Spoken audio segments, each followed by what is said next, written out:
우리가 인정하고 싶지 않은 일 아닙니까?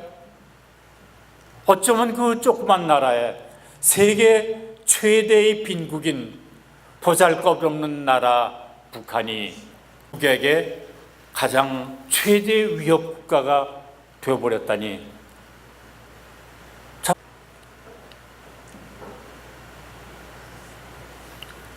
그러나 좋았는데 어떠면 우리가 떠나온 그 한반도에서 일어날 수도 있고, 어떠면 우리가 살고 있는, 여러분은 우리가 일어나는 거 우리하고 상관없다고요? 미국이 어떤 나라과 북한 사이에 일어날 수도 있는 그런 상상을 하는 데서 문제 해결이 됩니다. 너무 불안감을 조성하자는 얘기가 아닙니다.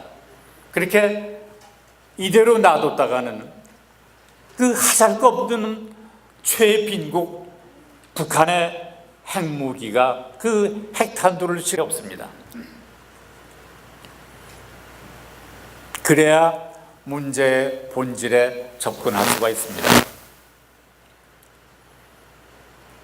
트럼프 대통령과 김정은이 말폭탄 말씀, 그때 그 연필을 쓰면 아주 좋은 거였었는데, 우리 삼촌이 돈보 연필 갖다 준 게 집에 있다, 그런 자랑하고. 그렇게 하는 거잖아요. 힘 약한 사람이 상대방 비아냥대고. 그런데 최강국인 미국의 트럼프가, 김정은이는 그렇게 해도 괜찮은데, 김정은이야 없는 말 있는 말 하나 쏟아부어도 괜찮은데, 트럼프 대통령이 그렇게 하는 거는 우리가 조금 보기 민망스러운 일 아니에요? 유엔 총회에서 미국과 동맹국을 지키기 위해서 북한을 토털리 파괴할 수 있다. 동맹과 미국을 지키기 위해서 그렇게 한다니까, 혹시 여러분 중에서는 막 박수치고 환호하신 분은 없으셨어요?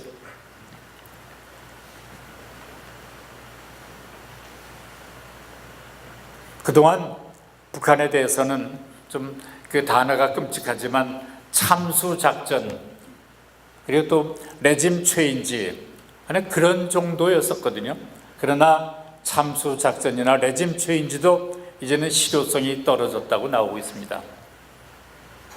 항차 그렇다고 해서 북한 주민 2,500만 명인데 그 2,500만 명을 다 죽인다고요? 더군다나 그 얘기한 장소가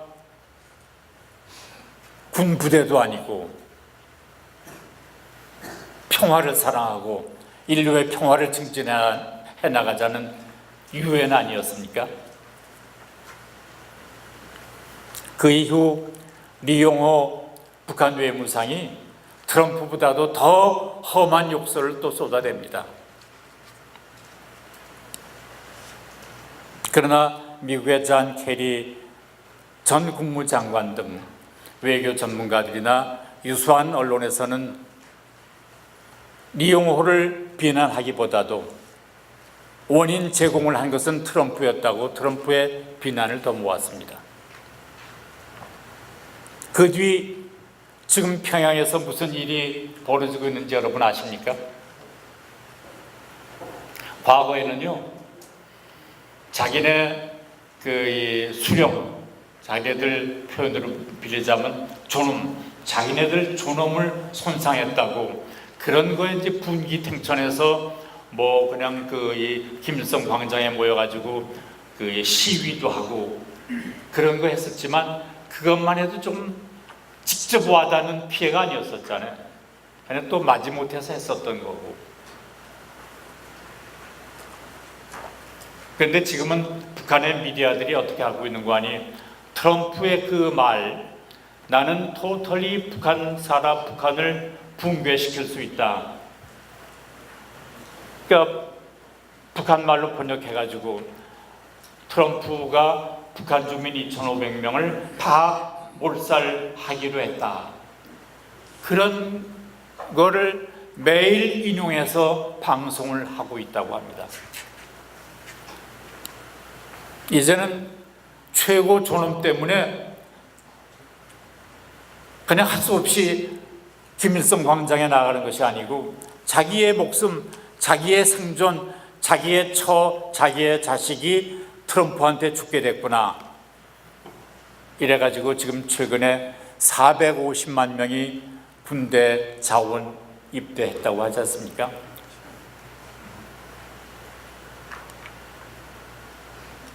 원래는요, 조그만 지각이 있어도 적군을 향해서는 지도부와 국민을 분리하기 마련입니다. 그래야 전쟁을 수행하는 데 좋은 거거든요. 그런데 그 지도층과 국민을 분리하지 못한 것은 지도자의 잘못이었습니다. 문재인 대통령도 유엔 연설을 했습니다. 잘 기억하시는 것처럼 문재인 대통령은 유엔 안보리가 결의안을 채택해 준 것을 높이 평가한다.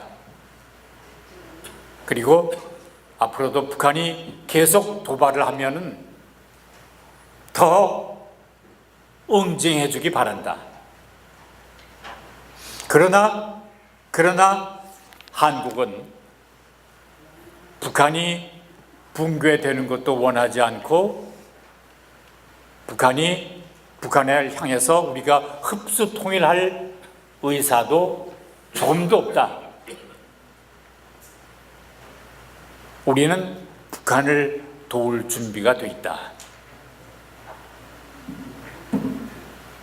그리고 유엔이 그 본래의 창립 정신을 되살려서 한반도를 다자외교로 도와주십시오.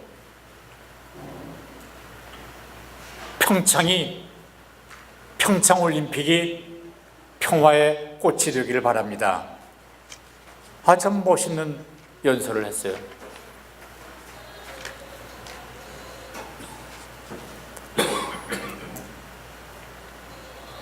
문재인 대통령도 제일 중요한 것은 굳건한 한미 동맹이라는 것을 잘 알고 있습니다.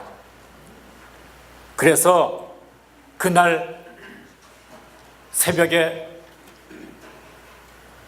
여기 시간으로는 10시였었지만 문재인 대통령이 유엔 총회 연설을 하고 그날 낮에 바로 트럼프 대통령을 만나지 않습니까? 트럼프 대통령한테 가서 북한 동포를 다 괴멸시키겠다고 한 문재인 트럼프 대통령한테 가서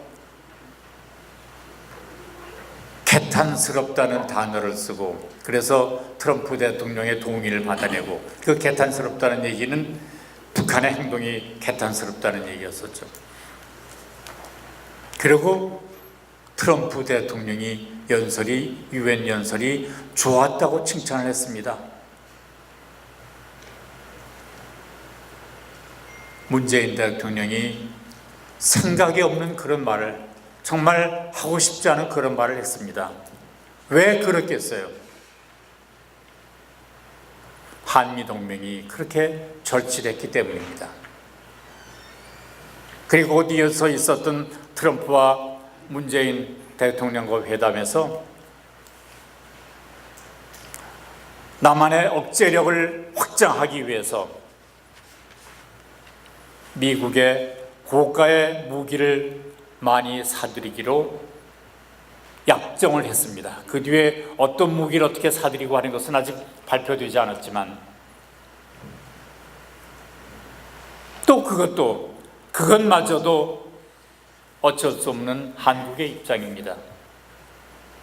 지금 무기 사는데 돈 없어서 돈이 너무 비싸서 안 산다고요? 그럴 수 없는 일입니다. 문재인 대통령을 국민들이 이해를 해줘야 됩니다. 여러분들이 문재인 대통령을 이해를 해줘야 됩니다. 그런데요, 한미 동맹 때문에 미국에 이렇게 의존하는 것이야 우리의 선택이었고 불가피한 일이지만, 저는 북핵 문제를 공조하는데 일본의 아베를 끌어들인 것은 문재인 대통령의 실수라고 평가합니다. 물론 그것이 우리의 의도는 아니었습니다. 미국이 동북아 전략에서 일본의 역할이 큰 것을 알기 때문에, 한국보다도 일본의 역할이 큰 것을 미국은 너무나도 잘 알기 때문에 우리 한국에게 일본을 붙여주려고 애를 쓴 겁니다. 그래서 한미일 공조로 북핵 문제를 가다듬고 있는데, 저는 이것은 실수라고 생각을 합니다. 앞으로도 그런 얘기를 할 겁니다. 문재인 대통령을 향해서 왜 이런 실수를 했느냐고.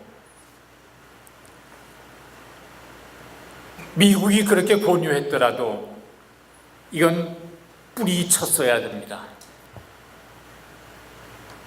일본은요, 절대로 우리 우군이 아닙니다. 우군이 될 수도 없습니다. 우리 북핵 문제를 일본은 자기네 문제로, 자기네 이해관계로만 계산을 하고 있습니다. 속 터지는 일 아닙니까? 미사일이 일본 열도를 그동안에 2번 지나갔죠. 지나갈 때마다 아베 인기는 높아진다는 거 아니에요? 또 한 번 쏘면 아베 인기는 또 높아지고, 그럴 때마다 일본은 핵무장과 군비 확장의 계획을 빈틈없이 추진해 나가고,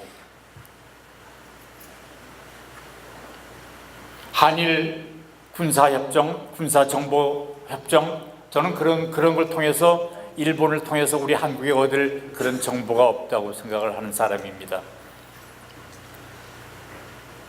일본은 틈만 있으면은 한국을 이용하고, 틈만 있으면 한국을 해코지하려고 하는 나라인 것을, 우리가 그런 이 컴플렉스 때문에 그런 생각을 해서도 안 되고 사실입니다. 또 최근에 무슨 일이 일어났습니까? 이 미국과 한국을 자꾸만 이간시키잖아요. 이간시키는 게 또 최근에 일본의 보수신문, 산케이 신문들에 크게 나오고 그랬었잖아요. 쟤들이 형님 욕합디다. 원래는 이 개인 관계도 그렇고 셋이 뭉치면은 안 되는 거예요. 꼭 셋은 깨져요. 여러분들 친구나 교회 친구들 보세요. 셋 유지하기 그렇게 쉬운 일인지. 일본은 특별히 간교한 사람들이에요. 우리 위안부 문제 해결 안 하고 지금 우리 불쌍한 노인네들 이리저리 다니면서 그냥 강연하고 있는 모습 참 너무 속상하고 그렇지 않습니까? 한미일 공조라고 해놓고 일본은 틈만 한국을 이간시키려고 하고, 미국과 틈만 나면은 한국을 해코지하려고 합니다. 그런데도 여러분, 한국의 보수 언론이나 한국의 보수 야당들은 트럼프의 말이나 아베의 말은 한 번도 탓할 생각을 하지 않고, 문재인 대통령이 무슨 말만 하면은 난리 난 것처럼 비난을 하고 덤벼듭니다.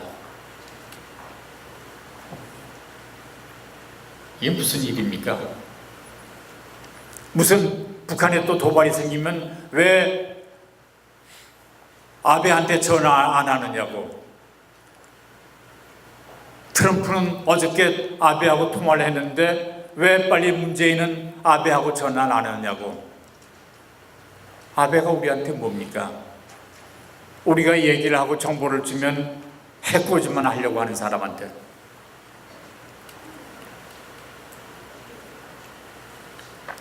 트럼프나 아베에게선 한마디 비난도 못하면서 자기 나라 대통령한테는 그저 틈만 나면 구걸 외교니 패싱, 저는 그 패싱 소리 이제 듣기도 싫어요. 패싱이 그게 문법으로 맞는지도 모르겠는데 그저 뭐 말만 뭐 저기 되면은 문재인을 패싱했느니 한국을 패싱했느니 있는 말 없는 말로 문재인을 비난하고 있습니다. 그러나 여러분 그걸 아셔야 됩니다. 문재인 대통령은요, 집권한 뒤에 지지자들로부터 상당히 오해를 받고 비난을 받을 만큼 지금 우경화되어 있습니다. 여러분 그렇게 느껴지지 않으세요? 저 사람이 문재인이야? 그렇게 느껴지지 않으세요? 보수 정권 때 누가 저쪽에서 도발이 있으면은 그날 새벽같이 군대 동원해서 같이 맞대응해서 사격도 하고 훈련도 하고 그런 대통령이 있었습니까? 대통령 후보 시절에 했었던 그런 공약들을 문재인 대통령은 너무 지키지 않고 있습니다. 그래서 지지자들로부터 비난을 받고 있습니다. 어물쩡 해가지고 사드 배치해버렸죠. 눈만 뜨면은 북한한테 제재와 압박을 말하죠. 핵 잠수함 도입을 얘기하고 미국 전략 자산에 한반도 수시 순환 배치를 요청을 하죠.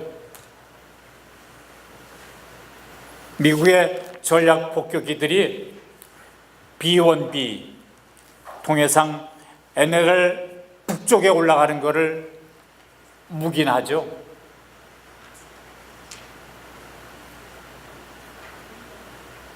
이래가지고 어떻게 자주권을 내세우며 한국의 전쟁을 방지하겠느냐 하는 의심을 많이 사고 있습니다.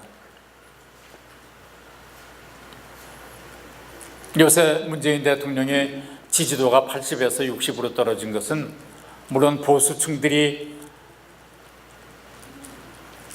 불안하게 생각하는 그런 점도 있었지만 실은 지지층들로부터 떨어져 나간 그런 숫자입니다.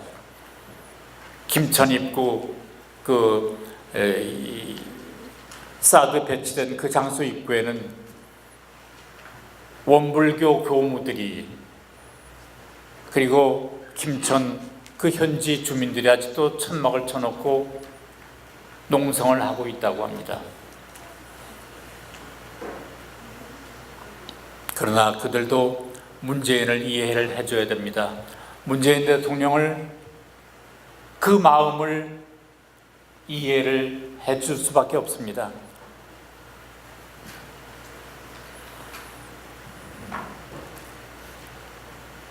그래서 이렇게 이 지지층으로부터 오해를 받고 지지의 철회를 받지만 저는 문재인 대통령의 초심을 믿습니다. 그리고 문재인 대통령이 지금 왜 그렇게밖에 할 수 없는가 하는 그런 사정을 이해를 하려고 합니다. 며칠 전 여기 로라 전 한인 회장도 참석한 세계 한인 대회가 서울에서 있었습니다. 그 자리에서 문재인 대통령이 또 그런 얘기를 하셨더라고요. 우리가 가야 할 길은 오직 평화이며 그 길을 위해서 어떤 난관도 헤쳐 나갈 것이다. 우리가 가야 할 길은 오직 평화이며 그 길을 위해서 어떤 난관도 헤쳐나갈 것이다.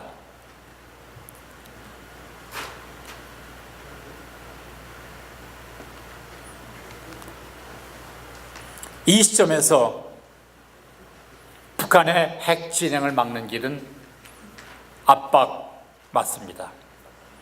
분명하게 압박을 해야 북한의 핵개발 미사일을 중단시킬 수가 있습니다.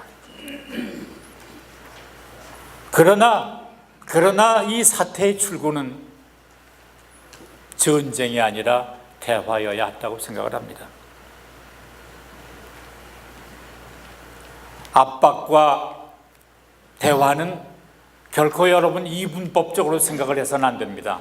저 사람은 압박을 얘기를 하니까 보수층, 저 사람은 대화를 얘기하니까 진보층, 여러분 그렇게 나누면 안 됩니다. 압박이 대화로 가는 길입니다. 여러분 아시잖아요. 트럼프의 대북 정책이 뭡니까? 최대의 압박과 관여입니다. 최대의 압박과 관여. 관여는 포용.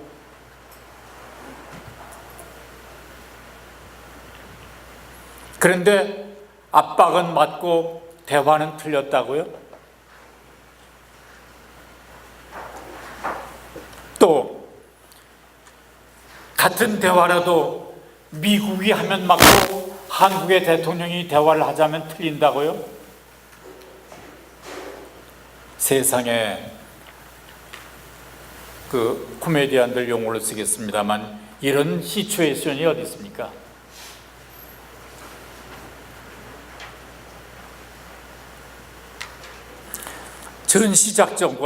전시작전권을 우리가 빨리 환수하자고 하면은 그건 한미동맹을 깨는 일이라고 말하고, 미국이 안 된다고 진작에 담을 쳐놓고 있는 전술핵, 그리고 한국의 독자 핵무장, 이거를 얘기하는 거는 반미가 아니라고 그러고,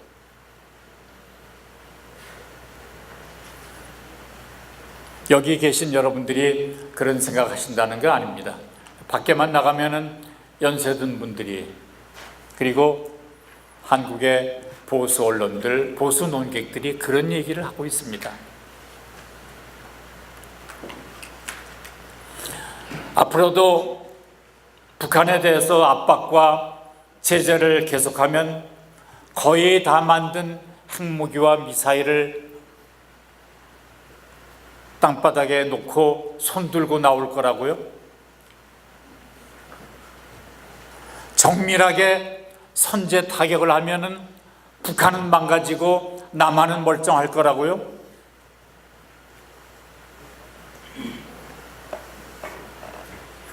전쟁의 피해는 비율의 문제입니다. 더군다나 핵전쟁에서는 비율의 문제이지 어디는 성하고 어디는 다치고 그렇게 될 수가 없는 게 핵전쟁입니다.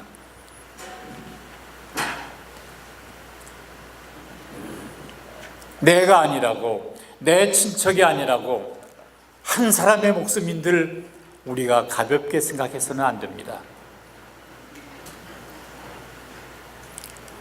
북한은 참 묘한 나라입니다. 그렇게 제재를 받으면서도, 압박을 수없이 받으면서도 김정은 시대 들어와서 경제가 그렇게 좋아졌다는 거 아닙니까? 평양의 스카이라인이 그전보다도 썩 볼거리가 많아졌다고 그럽니다. 그러나 이제 어제 오늘 뉴스를 보면은 이제 중국의 석유 금수조차가 이제 그 효력을 보는지 그 주유소에 기름 넣는 그런 자동차들이 많이 줄었다고는 합니다.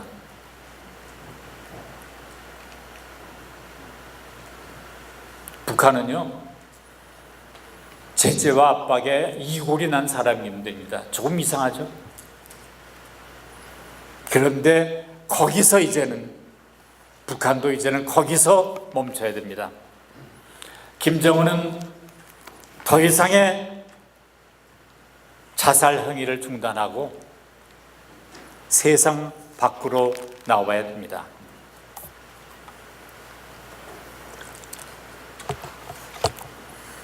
오만하게 통미봉남을 얘기하지 말고 그래도 북한을 이해하는, 그래도 북한을 도와주겠다고 하는 이 진보 정권이 탄생한 게 얼마나 좋은 시기입니까?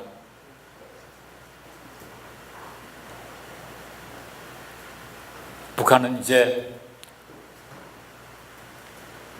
그 도발을 중단하고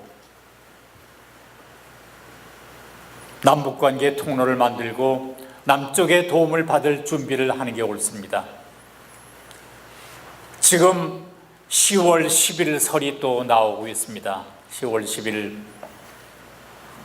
그리고 또 10월 18일 설도 나오고 있는데 제발 지각 있는, 조금이라도 지각 있는 김정은이라면 이제 도발을 중지하기를 바라는 것입니다.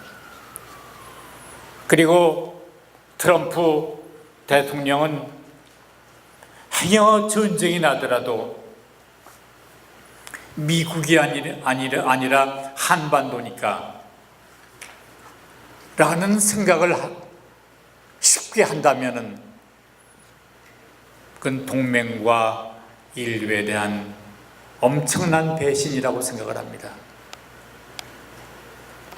미국이 아니라 한반도니까 미국을 보호하기 급하니까 거기는 버릴 수 있어? 그런 생각 때문에 전쟁을 쉽게 생각한다면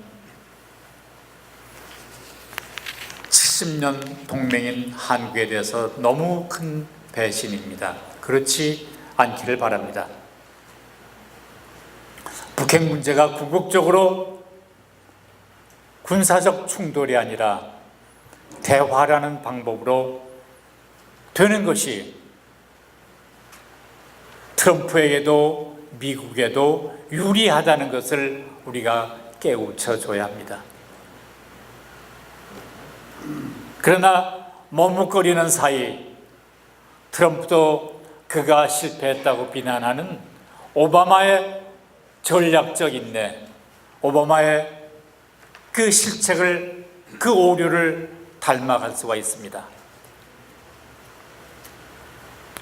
렉스 틸러슨 국무장관이 북한과 3개 정도의 채널을 갖고 대화를 모색하고 있다고 말하자 그 다음날 트럼프 대통령이 지금은 때가 아니라고 찬물을 던졌습니다. 그러자 매티스 국방장관은 국무장관을 옹호하고 나섰습니다. 참 이례적인 일인데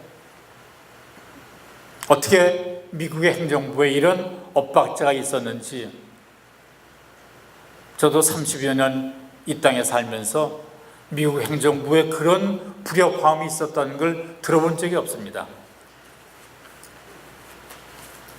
어떤 이는 그것을 역할을 분담한 계산된 일이라고 곱게 봐주는 시각도 있고, 어떤 이는 그것은 역시 트럼프의 한계이고 트럼프의 본심일 거라고 생각하는 사람도 있습니다. 저는 후자 쪽에 무게를 둡니다. 왜냐하면 트럼프는 그 사이도 기회 있을 때마다 틸러슨 국무장관에 대해서 그리고 한국의 문재인 대통령에 대해서 유화 정책을 쓴다고 못마땅해 하고 비난을 해온 사람이기 때문입니다. 그렇더라도 저는 믿습니다. 트럼프가 그런 생각을 갖고 있다고 하더라도 미국의 여론이 그리고 세계의 지도자들이 트럼프의 길을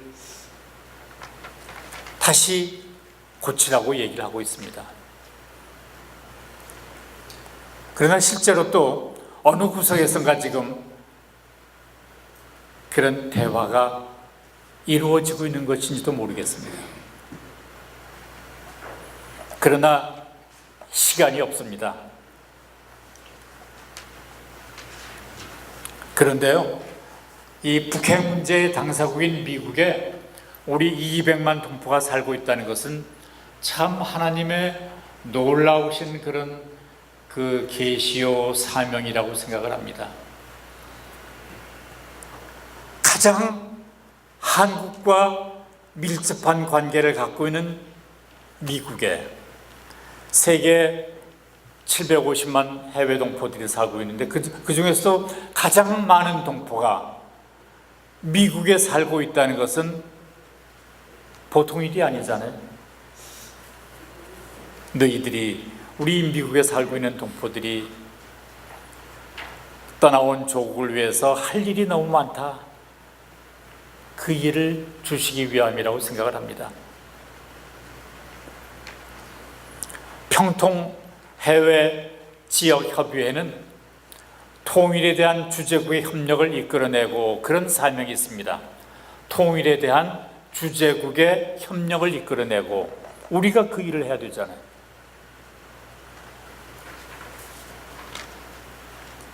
어떤 방법이든지 우리가 트럼프 대통령의 결단을 촉구할 책무를 갖고 있습니다. 진정 미국이 북한의 비핵화가 목표라면 더 실전 단계에 가기 전에 하루하루가 급합니다. 하루하루 지날수록 완성 단계에 이르고 완성 단계에 더 가까워질수록 북한은 포기할 마음이 멀어지는 것입니다. 내일보다 오늘 해야 되고 그 다음 날보다 또 내일 해야 되는 것이 북핵 문제 해결입니다. 빨리 결단해 달라고 우리가 트럼프 대통령한테 이메일을 보낼 수도 있고, 동부에 사는 사람 같으면 백악관 앞에 가서 데모라도 해야 됩니다.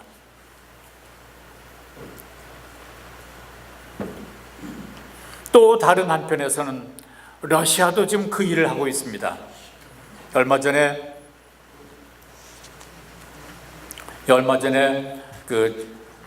최선희 북한 외무성의 북아메리카 국장이 모스크바 다녀오고 하면서 러시아는 중국이 제안한 쌍중단을 매개체로 해가지고, 쌍중단이 뭡니까? 북한이 핵 개발과 미사일 개발을 중단하고 한국과 미국은 군사 훈련을 중단하고, 그 매개체로 러시아도 지금 활발하게 협상에 나서고 있습니다. 그러나 러시아보다도 미국보다도 한국이 그 역할을 해야 됩니다. 한국 정부에 대해서 우리 평통이 선제적으로 빨리 남북 간 핫라인을 만들고, 뉴욕에 대표부가 있습니다. 그 대표부를 통하든지 아니면은 특사를 저쪽에서 안 받아서 못 보낸다고 하지만 어떻게 그냥 제3국을 통해서 보내든지 특사를 보내든지 해가지고 빨리 북미 관계, 남북 관계 지렛대 역할을 해야만 곧 있을런지도 모르는 북미 관계 타결, 남북 관계 타결에서 한국이 쓸 공간이 생기는 거예요. 평통이 그것을 주장하고 민간 통일단체가 지원해 주시기 바랍니다. 한국이 빨리 움직여야 됩니다. 빨리. 북한 탓만 하고 앉아있을 때가 아닙니다. 이렇게 하면 또 보수 야당들이 뭐라고 할 건데 그걸 겁내고 있을 때가 아닙니다. 기왕에 결정한 800만 불 인도적 지원도 이제는 누구의 훈수 기다릴 것 없이 빨리 북한에 지원하는 것이 옳습니다. 그걸로 해서 평화의 마중물이 되기 위해서입니다. 어제는 6.15 정상회담에 이어서 그 7년 뒤에 있었던 14 공동선언 10주년이었습니다.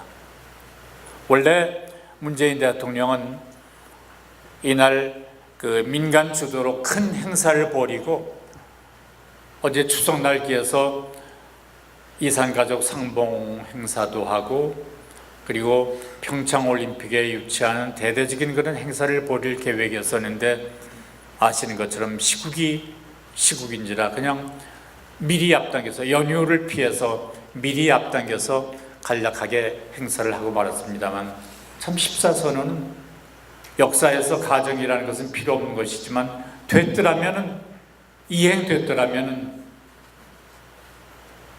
지금쯤 서해 평화지대를 만들어 놓고 거기에서 군사 충돌을 방지하고 그리고 남북의 어업이 활발하게 진척이 되고 신의주 앞바다 발해만에 해저 유전을 개발 시작을 할 수가 있었고 남쪽의 우수한 자본과 기술을 북에 가져가서 북의 인프라, 항만, 도로를 구축해서 남북이 윈윈하는 그런 경제적인 협력을 교할 수가 있었고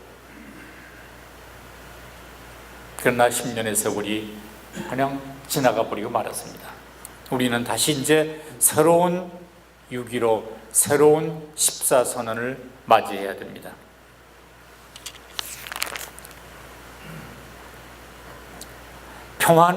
평화라는 것은 근본적으로 전쟁과 폭력을 발생시키는 각종 갈등과 대립, 증오, 편견을 극복하는 길입니다. 그리고 상호 이해와 관용, 비폭력 해결을 지향할 때 이루어지는 것입니다. 여러분, 평통위원들은 이제 제 말씀을 줄이고자 합니다. 평통위원들은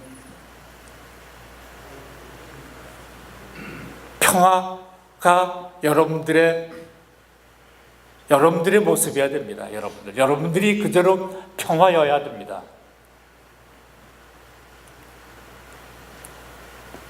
만일 평통위원이 되었으면서도 행여 통일에 냉소적이거나 통일운동하는 사람을 종북이라고 매도하는 일에 여러분이 같이 참여하신다면 그건 너무 철저한 자기 모순입니다.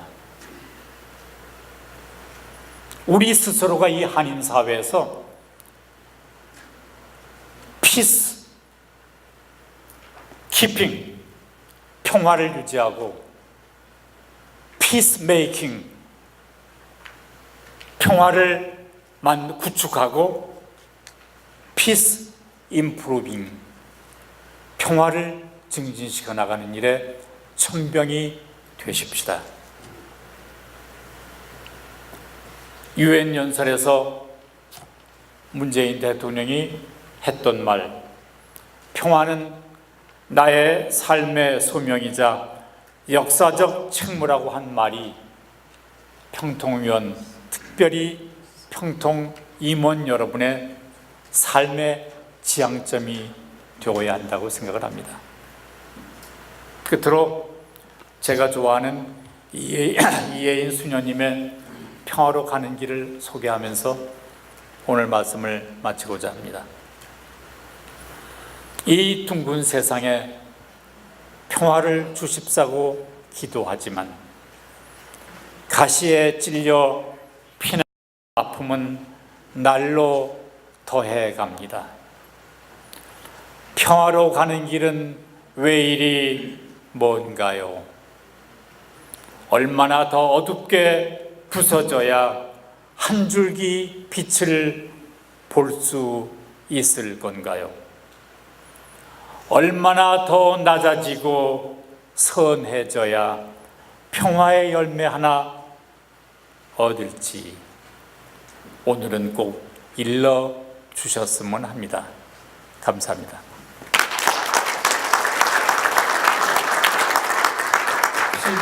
시간이 좀 지났습니다만 여러분 질문 있으시면 우리 조남대 회장님.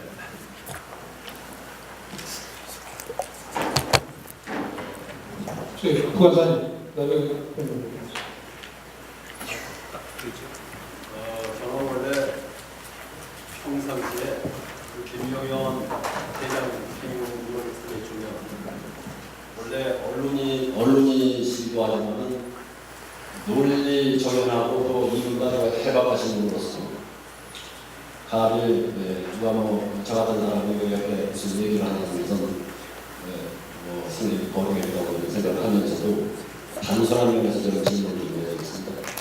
사실 이 평화라는 것은 저 같은 경우는 생각이 강력한 한쪽을 찾아오는 군사력을 가졌을 때 평화가 존재한다는 생각을 서두에 보면서 말씀드리고 그 이전에 사실 우리 김용현 대장님은 아마 연예인보다 선배가 계시는 말을 듣지만 시절 아버지 65년도 아버지 상임 출신인데 그런 면에서 어떻게 보면 같은데 어느 정권이나 정부도 너무나도 평화를 강력히 주장 안 하는 거라는 정도는 없다고 저는 생각을 하면서 이명박 정부 때 천안함 폭침 사건 도발로 해서 약 46명이 전사했는데 그런 상황에 직면해서 또 두 번째로 금강산의 박영자 사건이었어요. 그런 박영자 사건만 하더라도 제가 그걸 주장하기를 우리에게도 잘못이 있다고 저는 생각합니다. 그 여인의 약한 어디다 감히 충돌을 했느냐 이렇게 저는 생각하지만은 이 군사적인 측면에서 놓고 봤을 적에 그 기회부지가 다 있습니다.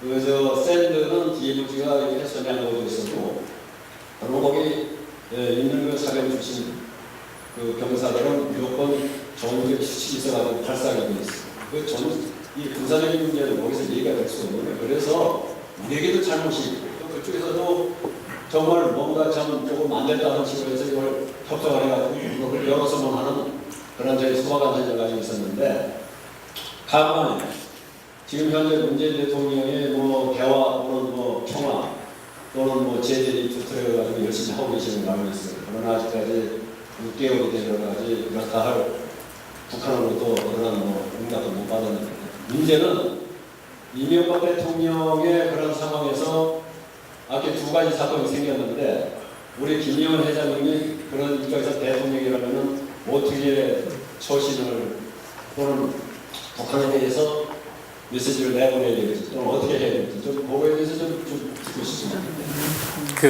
가장 최근 역사에서 북한과 남쪽이 화해 분위기였었던 김대중 시대 국민의 정부 때 그 서해 교전 사태가 있었던 거 아시죠?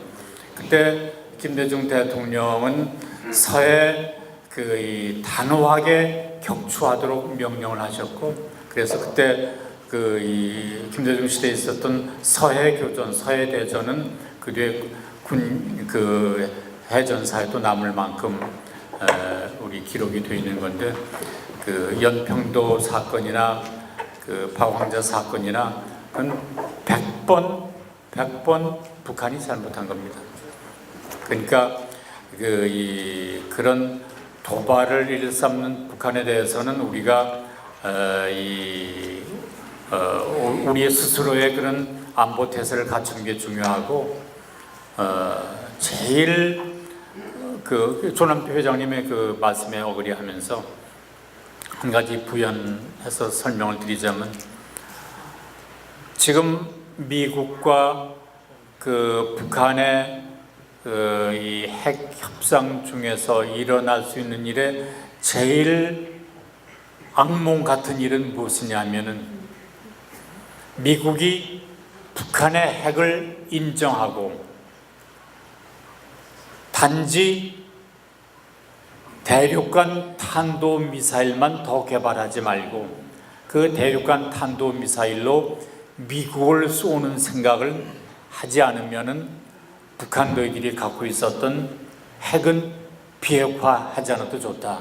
핵은 인정하며 이런 상태가 되는 게 남한에서는 가장 악몽 같은 사태입니다.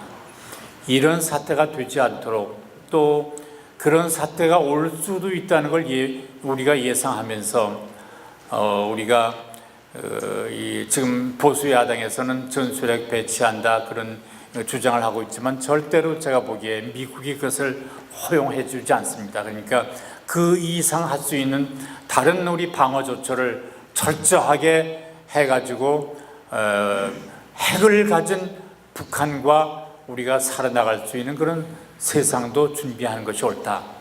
그런 생각을 합니다. 네.